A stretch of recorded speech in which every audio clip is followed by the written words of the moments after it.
Welcome to my channel. இன்னைக்கு வீடியோவில் ஒரு டேஸ்டியான மஞ்சள் பூசணிக்காய் வச்சு ஒரு அல்வா எப்படி செய்யுதுன்னு பார்க்கலாம். இது ரொம்பவே டேஸ்ட்டாக இருக்கும், செய்யறதும் சுலபம் தான்.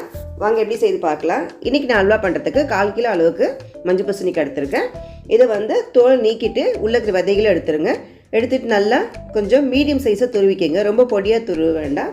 இந்த மாதிரி துருவி எடுத்துகிட்டு இதை ஒரு தடவை தண்ணியில் நல்லா அலசி எடுத்துக்கோங்க.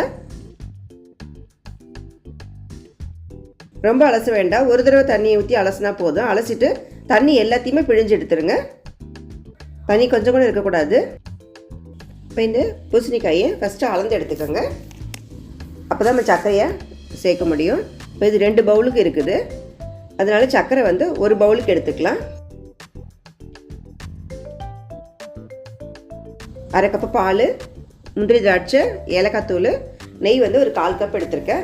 எவ்வளோ தேவையோ பார்த்துக்கலாம். ஃபஸ்ட்டு 3 டேபிள் ஸ்பூன் அளவுக்கு சேர்த்துக்கோங்க. சேர்த்துட்டு முந்திரி திராட்சை நல்லா வறுத்துக்கோங்க.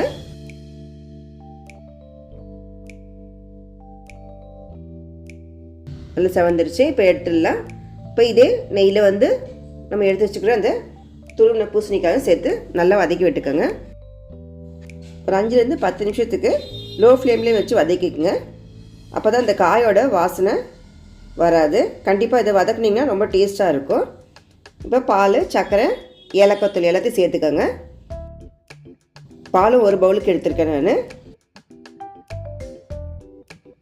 நல்லா கலந்து விட்டுட்டு ஒரு 1/4 பிஞ்ச் அளவுக்கு சால்ட்டு, ரொம்ப சேர்க்க வேண்டாம்,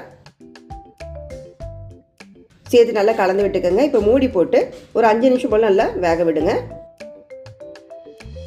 பாருங்கள், நல்லா வெந்து வந்துடுச்சு. இது நல்லா கெட்டியாக வரைக்கும் கிளறிட்டே இருக்கணும். இப்போ நம்ம ஊற்றிருக்க நெய் அது நல்லா ஓரமாக பிரிஞ்சு வரணும். அது வரைக்கும் நம்ம கிளறிட்டே இருக்கணும். இப்போ குங்குமப்பூ ஒரு 5 சேர்க்குறேன். இது ஆப்ஷனல் தான், வேணாட்ட ஸ்கிப் பண்ணிக்கோங்க. நெய் தேவைப்படுத்தின ஒரு 2 டேபிள் ஸ்பூன் சேர்த்துக்கோங்க. சேர்த்துட்டு நல்லா கிளறி விட்டுட்டே இருங்க. இப்போ வறுத்த முந்திரி திராட்சையும் கூட இதில் சேர்த்து நல்லா கிளறி விட்டுட்டு அந்த நெய் நல்லா ஓரம் பிரிஞ்சு வரணும். அது வரைக்கும் நீங்கள் கிளறிட்டே இருக்கணும். இந்த மாதிரி நெய் ஓரமாக பிரிஞ்சு வந்தவுடனே இறக்கி ஒரு பவுலுக்கு மாற்றிட வேண்டியது தான். கண்டிப்பாக ட்ரை பண்ணி பாருங்கள். ஒரு தடவை செஞ்சிங்கன்னா திரும்பவும் அடிக்கடி செஞ்சு சாப்பிடுவீங்க. அவ்வளோ டேஸ்ட்டாக இருக்கும். கண்டிப்பாக ட்ரை பண்ணி பாருங்கள்.